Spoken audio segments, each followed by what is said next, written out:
Hey, my name is Alyssa and I'm a freelance graphic designer and illustrator based in Portland, Oregon, and today I'm going to be trying every Adobe Illustrator alternative.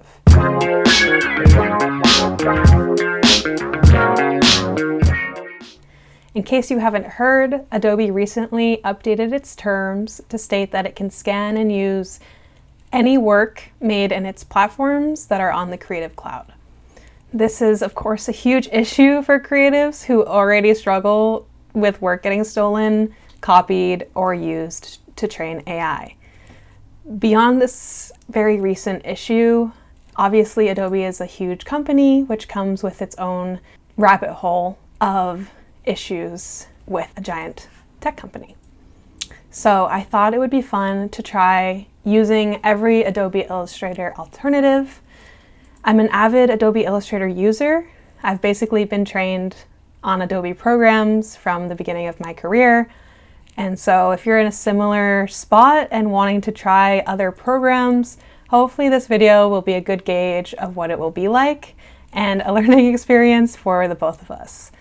I've never downloaded or used any of these programs before, so this is purely just for fun experimentation. The list that I'm going to be trying is not exhaustive by any means, and I'll be trying to make the same design in each program for consistency. The programs I'm going to be exploring today are Affinity, Inkscape, Boxy SVG, and Linearity Curve. So let's get into it.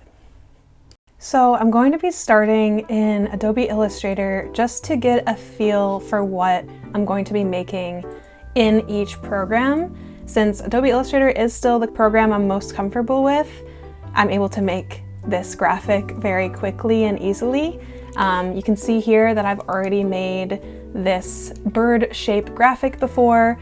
It's a vector illustration that I've made, and there's a gradient applied to it. So this is the graphic that we're going to try to make in every single program.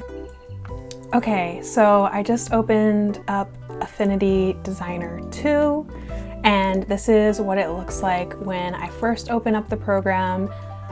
It looks like there is a whole bunch of sizes to select from. I'm just going to choose a standard letter to begin with. And I'm going to just try my best to make some shapes that are similar to how I would do it in Illustrator and see how that goes. So I'm going to start by just kind of making the general shape that I had in the graphic that you saw before. I'm making the body and the head of that bird.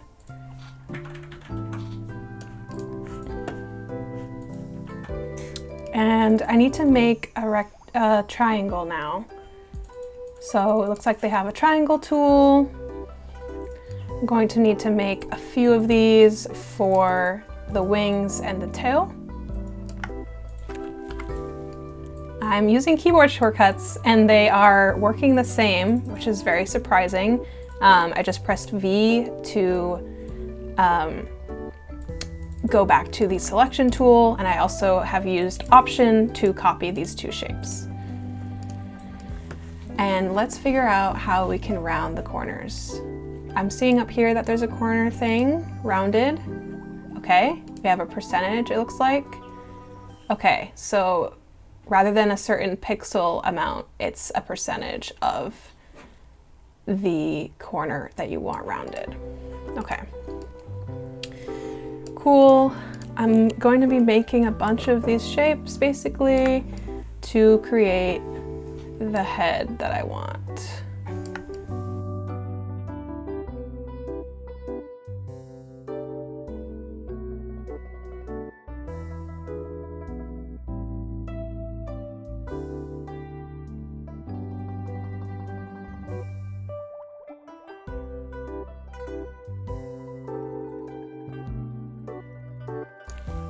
Okay, so now I'm wondering if there's going to be a shape builder to connect all of these shapes together.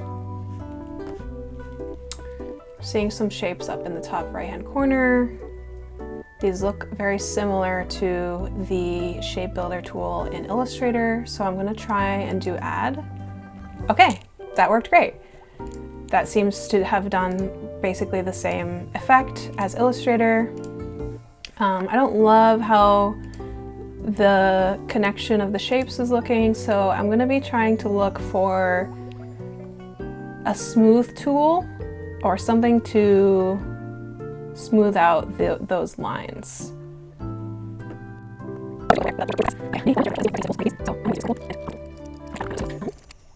Okay, gradient tool.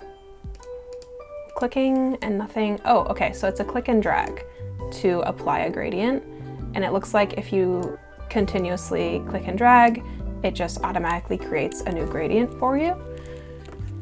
And now the question is how to edit this gradient.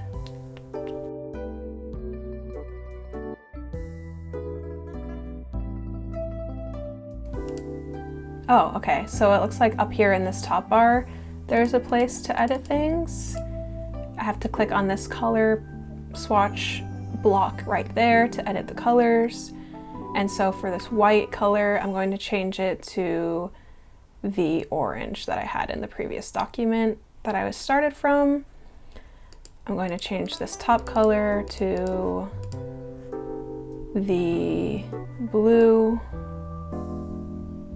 purple color. It's feeling very saturated, so I'm gonna kind of adjust it in this triangle here. I think it was more of a light blue. And then I wanna add, okay, so just by clicking, I can add another swatch in the center. And it automatically is whatever that swatch was between those two colors. I'm gonna change it to a pink color. And I want the saturation to be nice and bright. Okay. So now we have the finished bird shape. I would say that was pretty user-friendly and pretty easy to figure out just from only having used Illustrator before. So we'll see how this one stacks up with the other programs.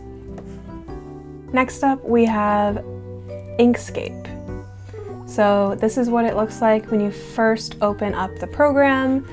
It has a very similar open or new document situation. I'm going to choose print and do a US letter, which is what we did, which was what we're doing for all of these. And this is what it looks like when I open the document. We seem to have a little bit more of a departure from the typical Adobe Illustrator layout with these colors being all at the bottom. And it looks like on the right side, we have this entire panel just for layers. So I'm gonna go in again and see how easy it is to make this same shape. I just pressed Z to bring up the zoom tool, which seems to be the same across all of the platforms. And I'm going to start again by just trying to create the basic shapes that I want. So when I press Shift, it doesn't seem to work the same as Adobe Illustrator.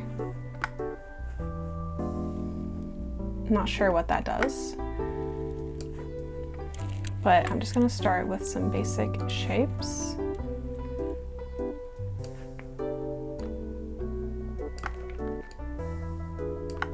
Okay. And for all of these, I'm going to be doing the same sign, right? The same shapes.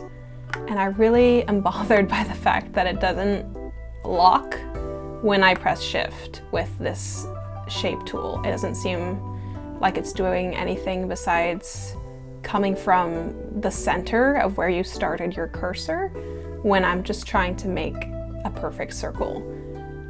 So that does bother me a bit.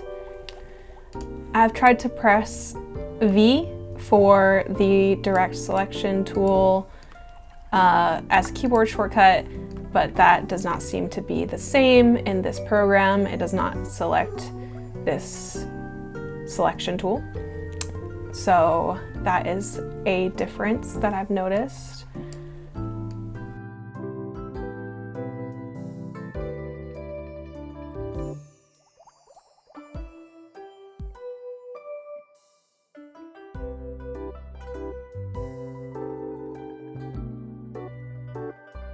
The tools seem a little bit strange, a little bit stranger.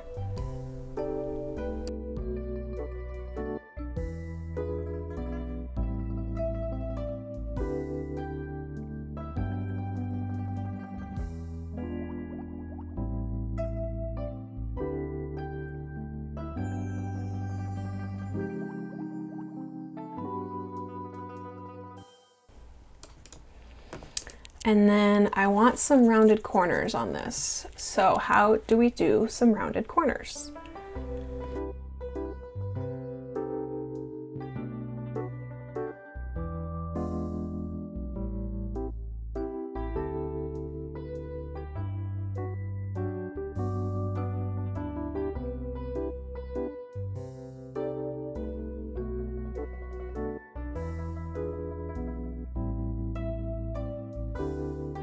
Okay, it's saying to do something with the rectangle tool, so let's see what that does. Let's try selecting this and then go to the rectangle tool.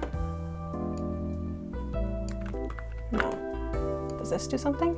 Oh, okay, so this little circle here, you see how there's a square on each corner, but then this one has a circle, and this circle is what rounds these corners. So that's how you do it. And now the ultimate test of if there's any kind of shape builder to put all of these together.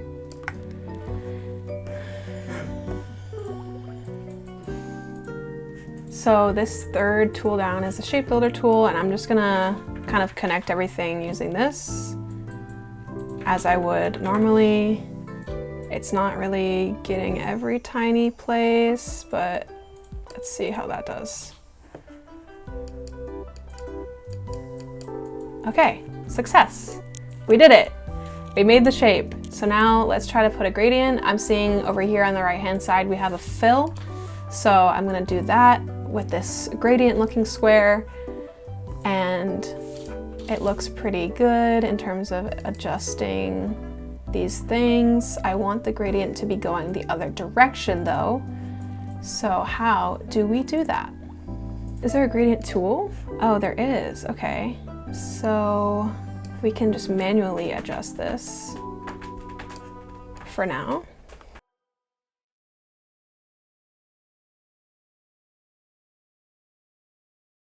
So this part is blue once again. We're gonna make the other side orange, although the opacity seems to be wrong.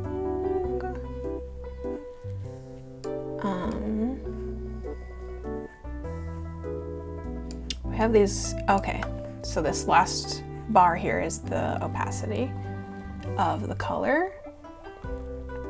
And I'm just gonna manually put it where I want it on this little color wheel. That's what's easiest for me to feel out colors. And then I need to add one more color, and I can't, oh, okay, so I gotta click in the right spot where you see this cursor and edit it from there. So I want it to be pink. There we go. Okay, we did it. This one was a little bit more difficult than Affinity, so it took a little bit more time to learn, and the shapes are a little bit more wonky in this one, which I'm not super loving. I probably could have spent more time on it to make it extra perfect, but I'm trying to spend a similar amount of time on each design and create the minimum thing that I can. So this one was Inkscape. Next up, we have Boxy SVG, which can be accessed through your browser. So what you see here is what you pull up when you search up Boxy SVG. It says Scalable Vector Graphics Editor, and then at the bottom here it says Launch App, which I'm going to try to do. And what that does is it automatically opens a document for you. I don't know what size this is. I mean, it looks like a square, but I don't know what size it is, if it's just a default size.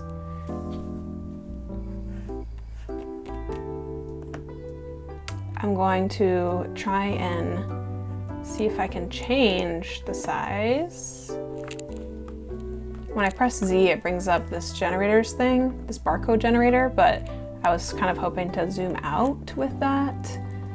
I'm just gonna click through all of the tools here and see what we have available. Okay, so it looks like the View tab is how you can alter the size of your document, but I don't know how to zoom out. I guess just minus. Okay. So I'm just gonna try to eyeball a general vertical shape to mimic the letter size. And I'm gonna do the same process as I've done in the other ones. Shift does do the square scaling, which I am a fan of.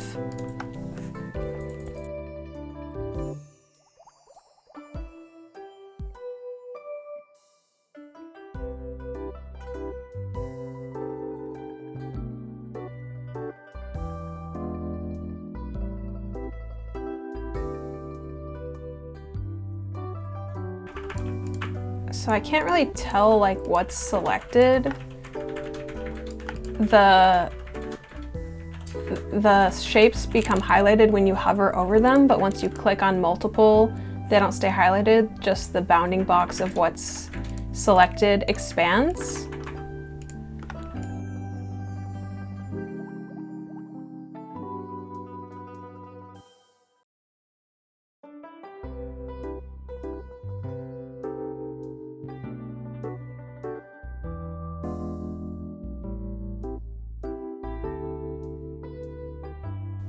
Geometry. Okay, so this is the corner radius that we want. So I wish there was a way to link all of them. It looks like you have to manually select each corner and adjust it based on pixels, which isn't too bad. It's pretty user-friendly to do that, but it's just a lot of clicking to get to where you want to be. So I'm kind of trying to click and drag to select everything, but it doesn't look like it's selecting everything because you can see this bounding box here is not over the entire shape, which makes me feel like the whole thing is not selected. So I'm just going to go through and select each shape just to make sure that everything is selected before I try to combine everything into one shape.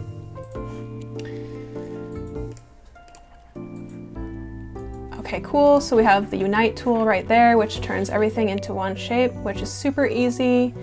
The fill I saw earlier had a linear gradient in there, so I'm going to try that. I'm not really sure what this means.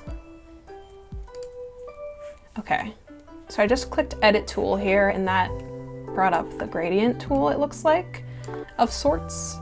And now I'm just trying to figure out how to edit each color. It looks like I can just click on each circle of the color and then adjust it from there.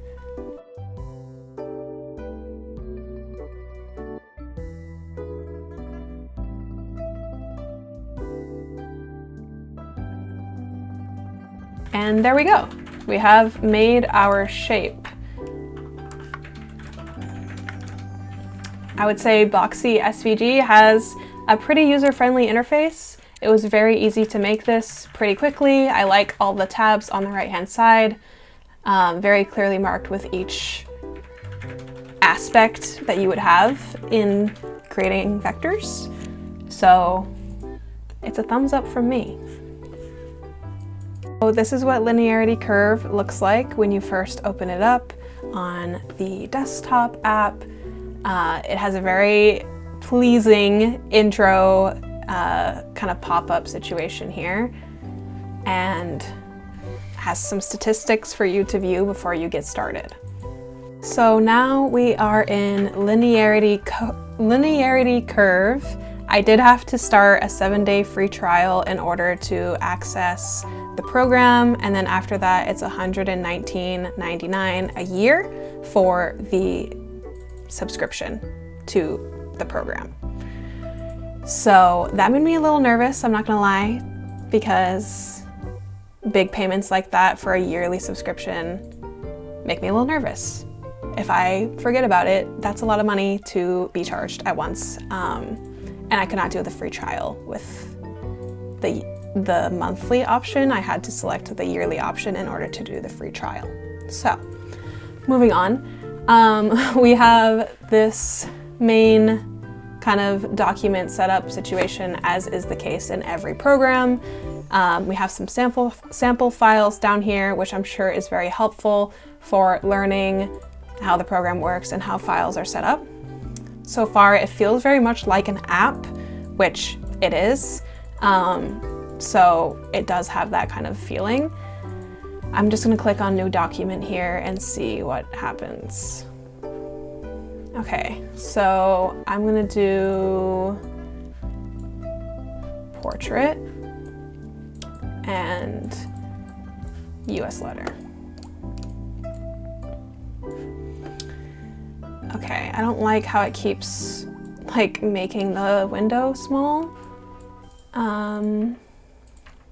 So we're just gonna expand that. And it's giving me a little tutorial of the tools. And I want to like navigate to the artboard, but it's still showing things. Okay. So I'm using spacebar to bring up this hand glove icon and navigate by clicking and dragging to center the artboard in my frame of view. And let's just get going with trying to make those same shapes we've made throughout all of these. I find it really interesting how all of these programs have a different default color. This one is blue, which I have never seen a program have blue be their default color when you make a shape, which is super interesting. So far, you can hold Shift to make shapes. It seems very user-friendly.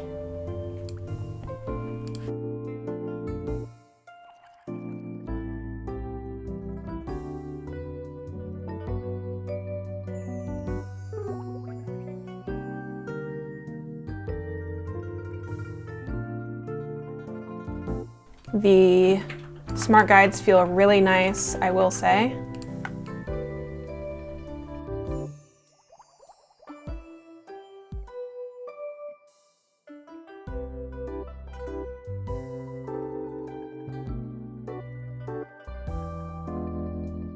And then let's do the rounded corners on this. Okay, so again, top of the vision, when you look over to the right side, we have corner radius, which is exactly what I was looking for. And that's really, really nice to have two things right after another of what I was looking for be right at the top on the right-hand side.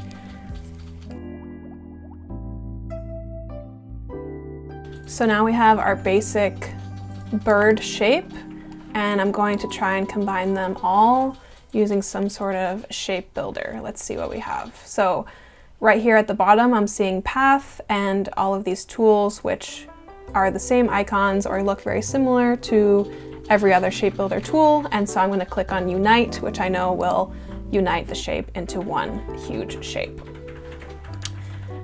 And so for the fill, I'm just clicking on this just to see what we have for our options. Immediately I see we have solid or gradient, which is really nice. I'm gonna click on gradient and see how we can edit it from there.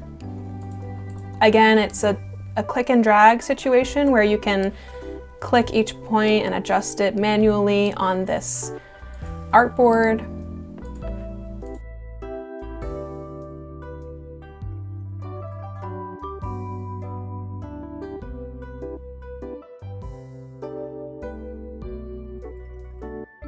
And we have our basic shape very, very quickly. I would say this is the quickest process out of all of these so far, and very easy to navigate. If you're looking for another paid program, because obviously you have to pay for the subscription with this platform, I would highly recommend this one. Even just being able to click on the shape and immediately see these tools here of the individual points of the vector and being able to just adjust them just like that, just by clicking on them, is super nice and user-friendly. This one is doing something for me, I will say.